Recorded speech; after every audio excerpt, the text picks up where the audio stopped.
talked about how you, the professional, the leader, the one who is in front of managing people, projects, budgets, really can get in front of the changes that we're anticipating for 2025.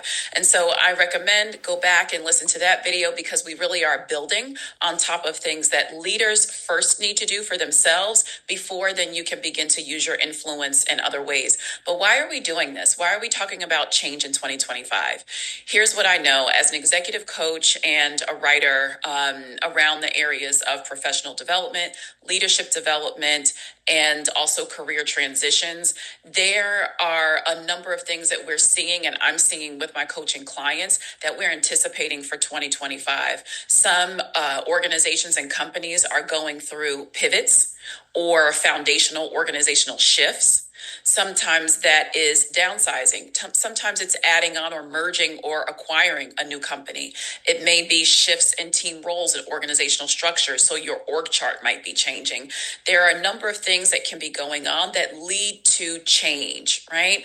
And so as we said yesterday, change happens even when it's happening at the organizational level. It is really impacting at the people level. So you've got both things going on at the same time, just as you understand any change management process, right? It is the technical side of change and then the people side of change. And so whether it's because of process changes, structure changes, cultural changes, whatever is going on, we want to be dealing with how do we as leaders, those of us who are leading and those of you who are leading people, projects, budgets, initiatives, really can get ahead of how to lead from not just head, but also from heart. Right? Those are the people that I enjoy working with, are those who are mission driven and also results oriented. And so this is what we're going to do for the next few minutes together. I'm going to give you some of the key tips that I've been working with my clients on, and hopefully some of these resonate with you that you can take back. So the first thing when we're talking about how to lead your team through change in this upcoming year, we first want to talk about understanding capacity. Understanding your team's capacity, right? What is their capacity for the changes that you're anticipating or the changes that you are already planning for? What is their capacity for that? And right alongside that is what is their capability, right? What capabilities do they have to do the work that you are asking them to do? So capabilities and capacity. Let's talk about capacity first. We've got to be honest about where people are and take the pulse of our teams. Are they exhausted? Are they overextended? Have some of them plateaued? Maybe they're not exhausted, but they're just bored, right? Perhaps you have team members who, upon taking the pulse, maybe it's not that they're exhausted, overextended, or plateaued. Maybe they're looking for a challenge or they're looking for something fresh and something new. That doesn't always have to mean that they're looking for a new job or a new role, but it may be that they need to be engaged in new ways inside of the work. And so you want to have a sense of what is your team's capacity for what is coming in your organization or in your team for the coming year. And so once we understand capacity, we also want to understand capabilities. Are they equipped and prepared to do the things that are required to meet the challenges and the opportunities of the coming year? So if you know that you are going to be downsizing or roles are going to be shifting or even adding on new programs or new initiatives, you really want to take a moment to assess, more than a moment really, to assess, do each of your team members have the right skill set to be able to move forward these projects and initiatives in a way that they feel empowered, in a way that is efficient, in a way that gets done what needs to get done? Right? Because this is often what happens in a change management process when we're not actually truly taking stock of where our people are. We often will look at the desired future state that we want for the team, for the company, for the organization. We understand the desired future state, but we can get so caught in desired future state that we don't take the time to do the proper planning and the proper assessments. It doesn't have to take a long time to do this, but you do want to have the proper planning and assessments to be able to see where you are going and if your team has the capacity and capability to get there. So that way you can do what comes next, address gaps. Right? Address gaps. And so some of these happen through, first off, I say candid conversations. Your team members want clear understanding of where you're going. That's your job as a leader, is to be able to cast vision around that future state in a way that is clear, in a way that is compelling, and in a way that people understand how they are going to be involved in that change. Specifics, right? What is my role? What is expected of me? What does due north look like? Okay, so that's part of the candid discussions. That's part of getting clear about where we're going. Have I charted and navigated this path clearly enough, right, for those who are on it to join it and to know how to be successful in it? We don't want people to be fatigued throughout because they have felt like they're not sure if they're doing it well. They're not sure if they are meeting the milestones. So we want that clarity on the front end. These discussions are also to be clear about what's needed so that you can empower. So here, I want to be very clear. Empowering people is important because you want them to have ownership over their role. At this stage of the game, the people that you are working with, the team members that you have, the colleagues that you have, most people do not enjoy hand holding, and they also don't enjoy feeling like someone is over their shoulder, right? And so how that happens is with clarity and direction, and then also clarity around vision. Let me be clear about that. Clarity around vision, the direction of where the project or where the future that due north is going, and then clarity around roles, then people can begin to have ownership over what is coming down the pike and the things that you're asking them to be responsible for. And so ownership in part is some of the things that are being delegated, but ownership is also their ability to make it their own. So when they see what is needed and what you're asking of them in terms of task and roles and responsibility, they can also add to that and make it their own, right? They can add, they can shift things. They know the boundaries of what is needed, and they also know that they can add in how they would like to get it done, or add in at least their own flavor so that they have ownership of it. So we have candid discussions, we have empowering them, and then the next piece is developing them. So how to help your team to move through change effectively and efficiently in 2025 is developing them. Typically speaking, leaders that I'm working with, whether you're a leader of a company or an organization, a department or a division, or even a unit. So you don't have to be the CEO, right, to be a leader. We're leading at various levels of an organization.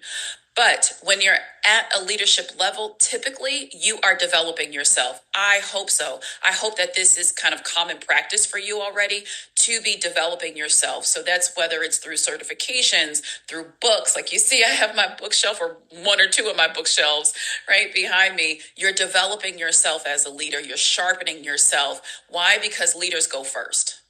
Right? Leaders go first. You can't ask people to do things that you're not modeling for them. If that's the case, then we also know that our people and our teams need to be developed. We're not the only ones that should be developed. How does it work if only the leaders are developed, but those who are helping to implement the vision are not also developed in the way that we all know the task and where we're going, but also having a sense of how we want to get there, our rules of operation, our culture, our norms, new systems that we may be using, or ideologies that we may be using to guide our practice, right? So the point here is, in order to do that, you want to have a way to develop your team or them to develop themselves, right? So this may look like, reading. Some organizations will do like a company-wide book club that's led by a facilitator. In my case, we're actually hosting a book club called Up Level Mastermind Book Club. And this is for anyone who's in a professional level of leading people, projects, and budgets who are looking to improve their leadership competencies for change. We're doing that as an organization and inviting leaders to join us and to enroll in that program with us, right? This is one way of having yourself developed and your team developed, but there's many ways to do that. So you want to look at understanding for each team member, knowing where their gaps are in terms of how to get to the changes that you see for 2025 for them in their role. Where are the gaps that need to be developed? And I want to say this too. Development does not mean that something is wrong. It does not mean that the team member is ill-equipped. No, it just means that change is occurring. And when change occurs, we have to adapt. There's nothing wrong with that. And in fact, it just means that we've gone on, we've been improving ourselves and our work. And in that improvement, we need some new tools to be able to move forward. Okay. And then the fourth and final thing, as part of this leading your team through change in 2025, we had candid discussions. We also had empowering them. Developing them was third. And then fourth is coaching them.